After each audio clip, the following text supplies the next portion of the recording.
నిలబడి అబద్ధం చెప్పలేనే నా అద్దం అంటే నువ్వే మరి ఈ నిజం దాచలేనే ఆ అద్దం ముందు నిలబడి అబద్ధం చెప్పలేనే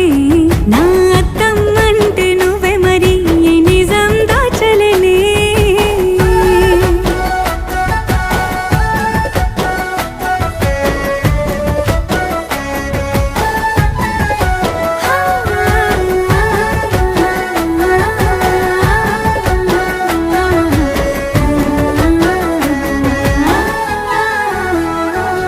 నీకు నచ్చిన సంగీతం ఏంటి నీ చెప్పుల సవ్వడి నువ్వు మెచ్చిన నగలు ఏంటి వంపున ముద్దు తడి నీకిష్టమైన చోటు ఏంటి అది చల్లని